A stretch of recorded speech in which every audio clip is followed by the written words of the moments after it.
স্বাগত। আমি প্রগতি। শুরু করছি আজকের সংবাদ। মাঠে চাষের কাজ করার সময় সোমবার আচমকা বাজ পড়ে মৃত্যু হলো এক ব্যক্তির। সোমবার দুপুরে এই ঘটনাটি ঘটেছে ঝাড়গ্রাম জেলার গোপীবল্লভপুর 2 নম্বর ব্লকের বেলিয়াবেড়া থানার পেটবিন্ধি এলাকায়। মাঠে চাষের কাজ করার সময় সোমবার আচমকা বাজ পড়ে মৃত্যু হলো এক ব্যক্তির। সোমবার দুপুরে ওই ঘটনাটি ঘটেছে ঝাড়গ্রাম জেলার গোপীবল্লভপুর 2 নম্বর ব্লকের বেলিয়াবেড়া থানার পেটবিন্ধি এলাকায়। বাজ পড়ে মৃত্যুর ঘটনায় আতঙ্কিত এলাকার মানুষজনেরা। স্থানীয় সূত্রে জানা গেছে, মৃত ওই ব্যক্তির নাম নির্মল দিগার, বয়স 43 বছর। তার বাড়ি পেটবিন্ধি গ্রামে। জানা গিয়েছে, সোমবার দুপুরে চাষের জমিতে কাজ করছিলেন নির্মল দিগার। সেই সময় হঠাৎ করে আকাশ কালো মেঘে ঢেকে যায় এবং বৃষ্টি শুরু হয়। তার সাথে ঘন ঘন বাজ পড়তে থাকে। একটি বাজ তার গায়ে পড়লে জমিতেই সে লুটিয়ে পড়েন। তড়িঘড়ি স্থানীয় বাসিন্দারা ও তার পরিবারের লোকজনেরা তাকে উদ্ধার করে চিকিৎসার জন্য ঝাড়গ্রাম মেডিকেল কলেজ ও হাসপাতালে নিয়ে গেলে তাকে দেখার পর চিকিৎসকরা মৃত বলে ঘোষণা করেন। এদিকে গ্রামের নির্মল দিগারের মৃত্যুর খবর পৌঁছানোর পরেই তার পরিবারে ও এলাকা জুড়ে নেমে আসে শোকের ছায়া।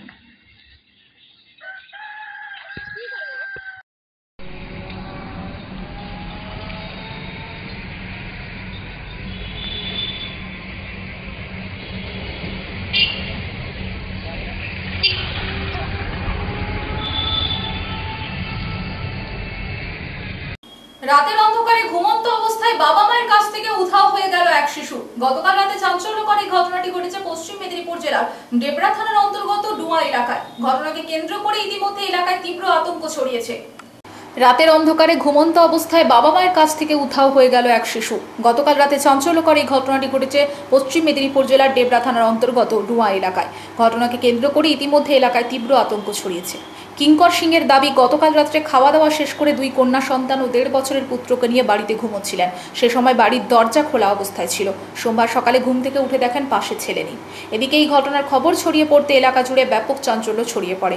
স্থানীয় মানুষজন গ্রাম জুড়ে খোঁজাখুঁজি শুরু করে, কিন্তু খোঁজ না পাওয়ায় নিখোঁজ ওই শিশুর বাবা ডেবরা থানায় একটি লিখিত অভিযোগ দায়ের করেন। অভিযোগের পরিপ্রেক্ষিতে পুলিশ ঘটনাস্থলে গিয়ে বাড়ির কাছে একটি পুকুরের তল্লাশি চালায়, কিন্তু দুপুর পর্যন্ত কোনো খোঁজ পাওয়া যায়নি। পুরো ঘটনা তদন্ত শুরু করেছে। ঘটনাকে কেন্দ্র করে এলাকা জুড়ে তীব্র আতঙ্ক সৃষ্টি হচ্ছে। আপনার স্বামী স্ত্রী এবং বাচ্চা এক জায়গায় ঘুমিয়েছিলেন? হ্যাঁ। কখন বুঝতে পারলেন যে আপনার কাছে বাচ্চা নেই? আমি তখন বুঝতে পারি যখন আমার ঘুম ভাঙে, 12টার দিক করে যখন ঘুম ভাঙছে তখন আমি খুঁজছিলাম। মোর বউকেও বলা হয়েছে যে আর ছেনাটাকে দেখ না আছে না নেই। তো ওই ছেনাটাকে আমি দেখছি, খালি দেখি ছেনাটা নেই।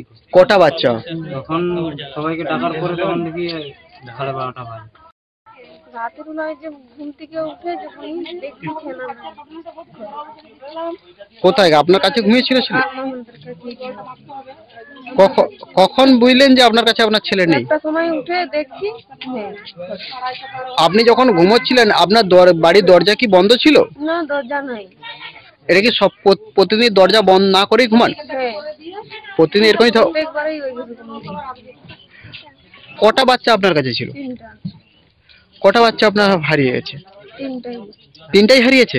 3টাই নেই, একটাই হারিয়ে গেছে। একটাই ছেলে হারিয়ে গেছে, 2টো বাচ্চা রয়েছে। ঘাটাল লোকসভা কেন্দ্রের তৃণমূলের সাংসদ দীপক অধিকারী সোমবার পাঁশকুড়ার বিধানসভা তৃণমূল নেতৃত্বদের নিয়ে ভোট পরবর্তী আলোচনায় যোগ দেন। মূলত ঘাটাল লোকসভায় জেতার পর সোমবার পাঁশকুড়া তৃণমূল নেতৃত্বদের নিয়ে বৈঠক করেন। ঘাটাল লোকসভা কেন্দ্রের তৃণমূলের সাংসদ দীপক অধিকারী সোমবার পাঁশকুড়ার বিধানসভা তৃণমূল নেতৃত্বদের নিয়ে ভোট পরবর্তী আলোচনায় যোগ দেন। মূলত ঘাটাল লোকসভায় জেতার পর সোমবার পাঁশকুড়া তৃণমূল নেতৃত্বদের নিয়ে বৈঠক করেন। এদিন স্থানীয় নেতৃত্বরা সাংসদ দেবকে সম্বর্ধনা জ্ঞাপন করেন। পরে এদিন পাঁশকুড়া ব্লকের ব্লক সভাপতি সুজিত রায় এলাকার কী উন্নয়নমূলক কাজ প্রয়োজন তা নিয়ে দেবকে অনুরোধ জানান। পাশাপাশি এদিন সাংসদ দেব নেতৃত্বদের উদ্দেশ্যে জানান, এলাকার উন্নয়নের যেমন প্রয়োজন তেমনই দলীয় নেতৃত্বদের গোষ্ঠীদ্বন্দ্বে জড়াতে নিষেধ করেন। ঘাটাল লোকসভায় তৃণমূল জিতলেও পাঁশকুড়া বিধানসভা 176টি ভোটে তৃণমূল পিছিয়ে রয়েছে। তাই নেতৃত্বদের সতর্ক করেন, কোনোভাবেই দলীয় বিরোধ ভুলে সমস্ত নেতৃত্বদের একসাথে চলার ডাক দেন। আমরা কাজে এগিয়ে যেতে পারি নিশ্চিতভাবে সফলতা আসবে। কারণ পাঁশকুড়া পশ্চিম বিধানসভা এলাকার সাংগঠনিক যে প্রয়োগ করতে পারিনি এবং আমাদের মধ্যে কিছু কিছু এলাকাতে কিছু কিছু সক্রিয়তাতেও আমরা কিন্তু অনেকটা পিছিয়ে পড়েছি। আমার কথা দীর্ঘায়িত করবো না, আমাদের প্রিয় সাংসদ আছেন, তিনি বলবেন ওনার কাছে সুচিন্তা কতগুলো প্রস্তাব দিয়েছেন। আমি এইভাবে আমাদের সফলতা আসে না, কারণ আমাদের জননেত্রী মমতা বন্দ্যোপাধ্যায় তার সরকারের যে উন্নয়নের যে চিন্তা ভাবনা রেখেছেন মানুষের স্বার্থে, আমরা যদি উন্নয়নের নীতিতে ভোট করাতে পারতাম নিশ্চিতভাবে আমরা 29টা লোকসভা সিটে জিততাম না। আমরা কিভাবে সংগঠন শক্তিশালী হলে তবেই আমরা নির্বাচনী বৈতরণী পার হতে পারবো। তার সঙ্গে সঙ্গে যেহেতু আমাদের যদি হতো তাহলে ভারতবর্ষ সোনার ভারতবর্ষ হতো। আমাদের এখানে 10 বার 100 বার বললে 1000 বার চিঠি পাঠালেও কাজ হয় না। আপনারা সবই জানেন, এই বাজারে দেখতেই পেলেন যে বাংলাকে কিছুই দেওয়া হয়নি। এখানে বাংলায় সবচেয়ে বেশি ভোট না হয়, যেখানে ঘাটালে সবচেয়ে বেশি, ঘাটা লোকসভা কেন্দ্রে সবচেয়ে বেশি ভোট না হয়। ঘাটা লোকসভা কেন্দ্র হচ্ছে একটা নদীর ডিস্ট্রিক্ট, মানে সব দিক থেকে নদী দিয়ে ঘেরা। তো সেই জায়গা থেকে এত বন্যা এত কিছু হওয়া সত্ত্বেও বাংলাকে সবসময় আলাদা করে রাখা হয়েছে 2014 থেকে। কারণটা আমার মনে হয় আপনারা সবাই জানেন। কিন্তু লড়াইটা এটাই যে আপনাদের যা যা মনে হবে যে দেশকে দিয়ে এই কাজটা করানো যেতে পারে, আমি একটা ফোন কল হবে, যখন যা মনে হবে শুনতে অনেকের কাছে আমার নাম্বার আছে, ব্লক নেতৃত্বের কাছে, তারা আমাকে ফোন করতে পারে এবং আমি চেষ্টা করবো, আপনার চেষ্টা করবো সেই কাজগুলো যেন দ্রুত হয় এবং মানুষ যেন যেই সরকারকে 2021-এ নিয়ে এসে 2026-কে মাথায় রেখে যেই সরকারের প্রতি মানুষ এত ভরসা, সেই সরকার যেন তাদেরকে কাজও করে দিতে পারে, এটাই আমাদের চেষ্টা হওয়া উচিত।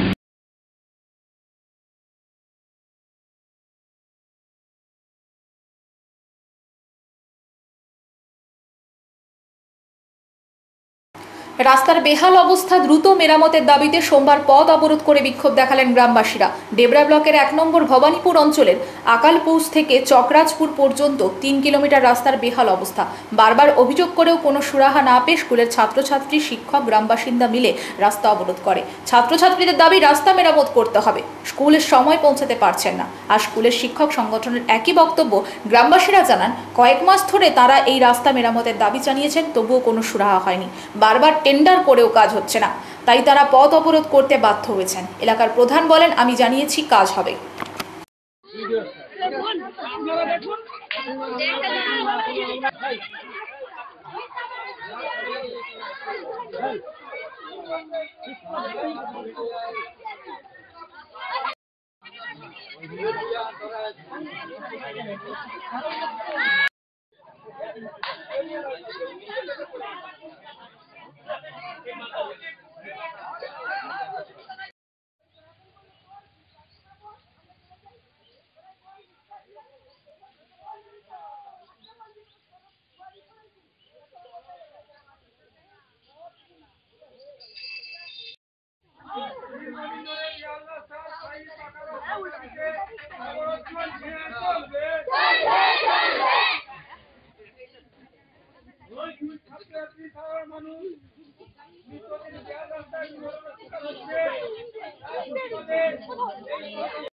চন্দ্রকোনা সেন্ট্রাল বাস স্ট্যান্ডের একটি যাত্রী শেডের একাংশে ভয়াবহ ধস। ঘটনাস্থলে চন্দ্রকোনা পৌরসভার চেয়ারম্যান, আধিকারিক ও পুলিশ। ঘটনা পশ্চিম মেদিনীপুর জেলার চন্দ্রকোনা পৌরসভার 4 নম্বর ওয়ার্ড খিড়কি বাজার এলাকায় থাকা চন্দ্রকোনা সেন্ট্রাল বাস স্ট্যান্ডে। চন্দ্রকোনা সেন্ট্রাল বাস স্ট্যান্ডের একটি যাত্রী শেডের একাংশে ভয়াবহ ধস। ঘটনাস্থলে চন্দ্রকোনা পৌরসভার চেয়ারম্যান, আধিকারিক ও পুলিশ। ঘটনা পশ্চিম মেদিনীপুর জেলার চন্দ্রকোনা পৌরসভার 4 নম্বর ওয়ার্ড খিড়কি বাজার এলাকায় থাকা চন্দ্রকোনা সেন্ট্রাল বাস স্ট্যান্ডে। চন্দ্রকোনা সেন্ট্রাল বাস স্ট্যান্ডে যাত্রীদের বসা ও বাসের জন্য অপেক্ষা করার জন্য রয়েছে একাধিক যাত্রী শেড। আর সেই যাত্রী শেডের একটিতে ভয়াবহ ধস নেওয়া তীব্র চাঞ্চল্য দেখা দিয়েছে। খবর পেয়ে ঘটনাস্থলে যায় চন্দ্রকোনা পৌরসভার চেয়ারম্যান প্রতিমা পাত্র সহ পৌরসভার আধিকারিকরা। পাশাপাশি চন্দ্রকোনা থানার ওসি সহ পুলিশও ঘটনাস্থলে হাজির হন। পৌরসভার পক্ষ থেকে ইতিমধ্যে ধস নেওয়া যাত্রী শেডটি দড়ি দিয়ে ঘিরে ফেলা হয়েছে এবং ওই যাত্রী শেডের ভিতরে থাকা দোকানগুলি সরিয়ে ফেলা হয়। আপাতত ওই যাত্রী শেডে যাত্রীদের যাতায়াতে নিষেধাজ্ঞা জারি করেছে পৌরসভা। আপাতত বাকি শেডগুলিতে যাত্রী ওঠানামা করবে এবং শেডগুলিতে যাত্রীরা বাসের জন্য অপেক্ষা করা বা বসতে পারবে বলে পৌরসভার তরফে জানানো হয়। গতকাল বিকেলের দিকে ওই যাত্রী শেডের ধস দেখা যায়, যা বর্তমানে বিপজ্জনক রূপ নেয় বলে জানা গেছে। এ বিষয়ে চন্দ্রকোনা পৌরসভার চেয়ারম্যান প্রতিমা পাত্র জানান, গতকাল রাতে খবর পাই সেন্ট্রাল বাস স্ট্যান্ডের যাত্রী শেডে ধস নিয়েছে। তৎক্ষণাৎ ওই জায়গাটি খালি করে দেওয়ার ব্যবস্থা করা হয়। সোমবার ঘটনাস্থলে গিয়ে গোটা ঘটনা খতিয়ে দেখে ধস নেওয়া জায়গাটি দড়ি দিয়ে ঘিরে ফেলা হয়েছে। বিপজ্জনক অবস্থায় রয়েছে জায়গাটি, নিষেধ করা হয়েছে ওখানে যেন কেউ না যায়। পৌরসভার ইঞ্জিনিয়াররা রয়েছে, তাদের সাথে কথা বলে দ্রুত মেরামতের কাজ করা হবে। তবে কী কারণে এই ধস? চেয়ারম্যান জানান, পৌরসভার ওভারসিয়ার রয়েছেন, উনি খতিয়ে দেখতে বলতে পারবেন। তবে প্রাথমিকভাবে মনে হচ্ছে পাশে পুকুর থাকায় সেখান থেকেও এই ধস নিতে পারে। প্রসঙ্গত, চন্দ্রকোনা সেন্ট্রাল বাস স্ট্যান্ডের একটা দিক পুকুর পাড়ের উপর নির্মিত হয়েছে এবং সেই পুকুর পাড়ে কংক্রিট গার্ডওয়াল দিয়ে তারপর বাস স্ট্যান্ডের যাত্রী শেড নির্মাণ হয়। তা সত্ত্বেও কী করে হঠাৎ ধস নিল, উঠেছে প্রশ্ন। ইতিমধ্যে পৌরসভার চেয়ারম্যান ওভারসিয়ারকে নিয়ে ঘটনাস্থলে পরিদর্শন করে গোটা ঘটনা খতিয়ে দেখেন। যাত্রী শেডে ধসের কারণ খতিয়ে দেখে দ্রুত মেরামতের আশ্বাস দিয়েছেন পৌর কর্তৃপক্ষ। তো রাত্রিবেলা তখন আমি বলেছিলাম যে ওইখানে যাতে করে সাবধানতা করে দিয়েছিলাম, যাতে করে ওখানে কেউ না যায়, দড়ি দিয়ে বা ওইখানটা একটা কাগজে লিখে ওখানটা দিয়ে দিতে বলেছিলাম যে বিপজ্জনক জায়গা, ওখানে যেন কেউ না যায়। আজকে আমি সকালে ওভারসিয়ার বাবুকে সঙ্গে নিয়ে আমি জায়গাটা খতিয়ে দেখলাম যে হ্যাঁ, ওখানটা একটু বিপজ্জনক হয়ে আছে। আমরা যত তাড়াতাড়ি দ্রুততার সহিত ওটা মেরামতের চেষ্টা করি। কি মনে হচ্ছে এই যে পাশে যে পুকুর ছিল, পুকুরে তো গার্ডওয়ালও ছিল? হ্যাঁ, পুকুরটার জন্যই মনে হয় এরকম হয়েছে। এটা ওভারসিয়ার বাবুই বলতে পারবেন। আর পুকুরের জন্যই হয়েছে এটা হয়তো। আপাতত কতটা বিপজ্জনক এখানে? বিপজ্জনক একটু আছে, তো আমরা এটা তাড়াতাড়ি ঠিক করে দেব। এদিকে আজকে ওখানটাকে পুরো ফাঁকা করে দিয়েছি, দোকান সব সরিয়ে দেওয়া হয়েছে বা ওই রাস্তাটাকে পুরো গার্ড করে দেওয়া হয়েছে।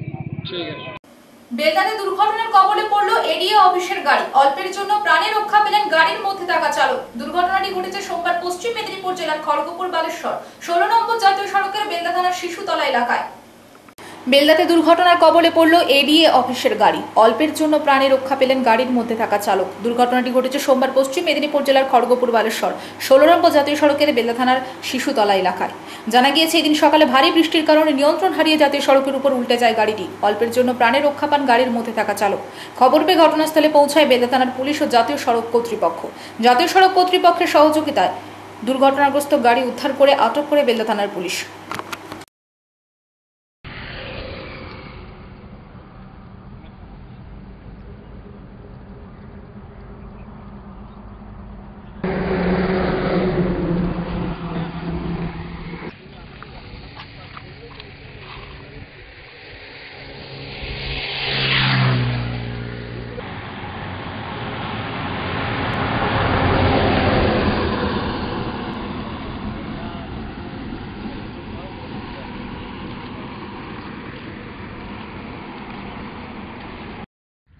দাদা কি করে ঘটলো ঘটনা?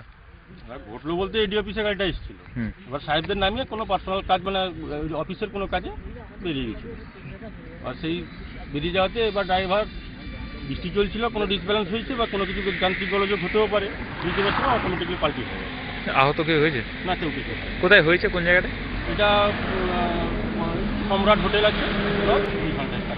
কি নাম আপনার? আমার নাম সুশান্ত। দেউলি নজরুল সাংস্কৃতিক সংঘের রজত জয়ন্তী বর্ষের আনুষ্ঠানিক সূচনা হলো সোমবার। দেউলি নজরুল সাংস্কৃতিক সংঘের রজত জয়ন্তী বর্ষের আনুষ্ঠানিক সূচনা হলো সোমবার। ভারতবর্ষের নবজাগরণের প্রবাদ প্রতিম প্রাণপুরুষ, পার্থিব মানবতাবাদের পথিকৃত পণ্ডিত ঈশ্বরচন্দ্র বিদ্যাসাগর মহাশয়ের 134তম প্রয়াণ দিবসে বিদ্যাসাগরের মূর্তিতে মাল্যদান করে শ্রদ্ধা জ্ঞাপন করা হয়। পাশাপাশি দেউলি সুধীর আংশিক বুনিয়াদী প্রাথমিক বিদ্যালয়ের ছাত্রছাত্রীদের মধ্যে বিদ্যাসাগর মহাশয়ের বর্ণ পরিচয়ের প্রথম ভাগ ও দ্বিতীয় ভাগ তুলে দেওয়া হয়। এই দিন দেউলি নজরুল সাংস্কৃতিক সংঘের পক্ষ থেকে বিদ্যালয়ে চারা গাছ লাগানো হয়। দেউলি নজরুল সাংস্কৃতিক সংঘের সভাপতি ডাক্তার যোগেন্দ্রনাথ বেরা ও সম্পাদক বিশ্বসিন্ধু দে জানান, এই বছর আমাদের সংঘের রজত জয়ন্তী বর্ষের আনুষ্ঠানিক সূচনা হলো। আমরা ছাত্রছাত্রীদের মধ্যে মূল্যবান সম্পদ বিদ্যাসাগর মহাশয় প্রথম ভাগ ও দ্বিতীয় ভাগ তুলে দিলাম। বিদ্যাসাগরের নামে 2টি চারা গাছ রোপণ করলাম। 12 মাসে 12টি কর্মসূচি রূপায়ণের মধ্য দিয়ে রজত জয়ন্তী বর্ষের সমাপ্তি হবে। সুস্থ সাংস্কৃতিক বার্তাবরণের লক্ষ্যে ও ভাবি প্রজন্মকে অতীত ইতিহাস স্মরণ করার লক্ষ্যেই এই প্রয়াস। আবেশ সাহু, সায়নচন্দ্র দাস, সুদীপ্তা চক্রবর্তী, সুপ্রিয়া দে, শোভম ভাওয়ার। আমার প্রাক প্রাথমিকে প্রায় 35 জন ছেলে মেয়ে ছিল। আজ বৃষ্টির কারণে মাত্র 12 জন উপস্থিত হতে পেরেছে। তাও যে ওরা এসছে, কোনোদিন কামাই করে না বলেই এসছে। এত ভালো ছেলে মেয়েরা, খুব সবাই ভালো।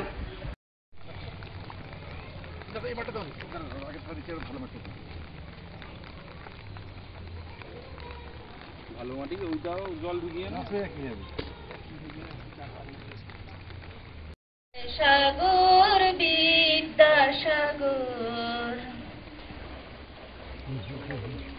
সম্পাদক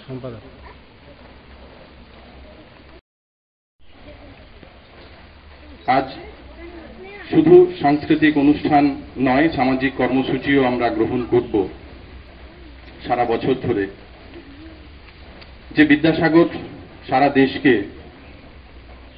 শিখিয়েছিলেন শিক্ষার মধ্য দিয়ে, সামাজিক আন্দোলনের মধ্য দিয়ে, সংস্কার আন্দোলনের মধ্য দিয়ে, সেই শিক্ষা আমাদের মধ্যে সঞ্চারিত হোক, সেই শিক্ষাকে আমাদের বুকে নিয়ে তার প্রয়াণ দিবসে আমরা 25তম বর্ষের যে সূচনা অনুষ্ঠান আমরা শুরু করেছি।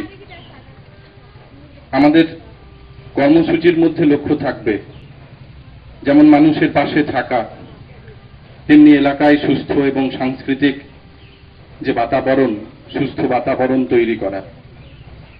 আমরা সেই কাজটি আগামী 1 বছর ধরে করব।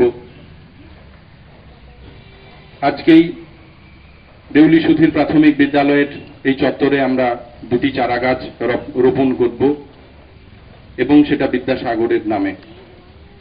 এছাড়াও তার যে অমর সৃষ্টি বর্ণ পরিচয় প্রথম ভাগ এবং দ্বিতীয় ভাগ, যে অমূল্য সম্পদ, তাকে তো রক্ষা করার দায়িত্ব আমাদের সবার।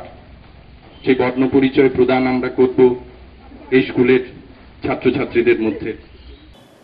ঘুরেছে জনপ্রতিনিধির গাড়ির চাকা, আর তাই সরকারি কোষাগার থেকে খরচ হয়েছে 21.5 লক্ষ টাকা। প্রাক্তন চণ্ডীপুর পঞ্চায়েত সমিতির সভাপতি, যিনি বর্তমানে জেলা পরিষদের শিক্ষা কর্মাধ্যক্ষ অপর্ণা ভট্টাচার্যের 5 বছরে গাড়ির তেলের এই বিপুল পরিমাণে খরচে চক্ষু চড়ক গাছ অনেকেরই। ঘুরেছে জনপ্রতিনিধির গাড়ির চাকা, আর তাই সরকারি কোষাগার থেকে খরচ হয়েছে 21.5 লক্ষ টাকা। প্রাক্তন চণ্ডীপুর পঞ্চায়েত সমিতির সভাপতি, যিনি বর্তমানে জেলা পরিষদের শিক্ষা কর্মাধ্যক্ষ অপর্ণা ভট্টাচার্যের 5 বছরে গাড়ির তেলের এই বিপুল পরিমাণে খরচে চক্ষু চড়ক গাছ অনেকেরই। সম্প্রতি চণ্ডীপুরের এক বাসিন্দা সুপ্রভাত পাত্র তথ্য জানার অধিকারের আইনে ওই পঞ্চায়েত সমিতির সভাপতি 2018 থেকে 2023 সাল পর্যন্ত মেয়াদকালে গাড়ির তেল বাবদ কত টাকা খরচ হয়েছিল তা জানতে চেয়েছিলাম ব্লক প্রশাসনের কাছে। ব্লক প্রশাসনের তরফে সুপ্রভাত বাবুকে জানানো হয় যে গাড়ির তেলের বিল 21,45,720 টাকা, আর এই সংক্রান্ত নথি পঞ্চায়েত সমিতির অফিসে কেস সেকশনে রয়েছে। সুপ্রভাত বাবু বলেন, একজন পঞ্চায়েত সমিতির সভাপতি গাড়িতে 5 বছরে প্রায় 21.5 লক্ষ টাকা খরচ করেছেন। ওই সময় 2020 সালে করোনা পরিস্থিতি ছিল, অর্থাৎ প্রতি বছর গাড়িতে 4,30,000 টাকা ব্যয় হয়েছে সরকারি ফান্ড থেকে, এবং এই বিপুল পরিমাণ তেলের খরচ নিয়ে জেলা প্রশাসনের তদন্ত করা উচিত।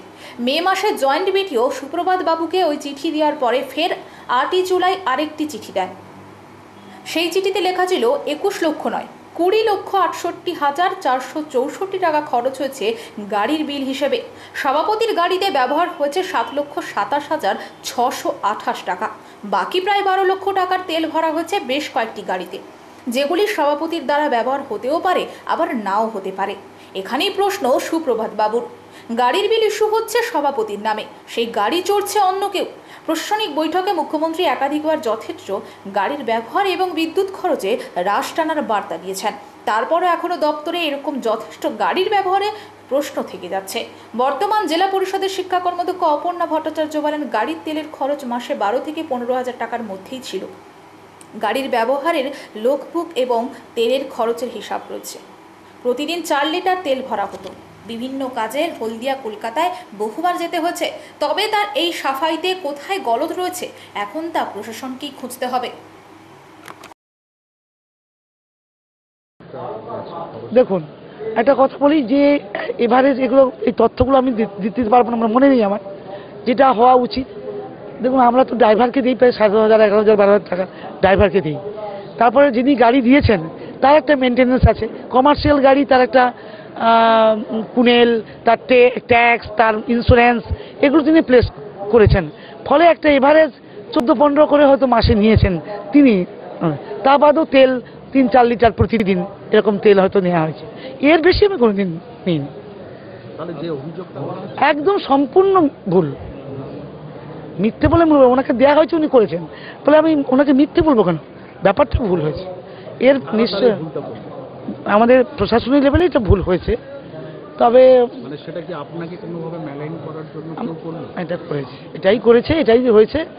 হ্যাঁ, যে মানুষ তার মানসিকতা ছিল হয়তো আমাকে কোথাও ধাক্কা দেওয়া কি করা।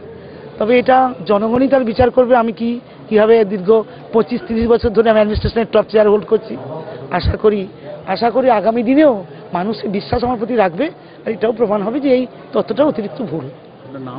আমার নাম শ্রীমতী অপর্ণা ভট্টাচার্য, আমি শিক্ষা, সংস্কৃতি, তথ্য, ক্রীড়া বিভাগ স্থায়ী সমিতির কর্মাধ্যক্ষ, পূর্ব মেদিনীপুর জেলা পরিষদ।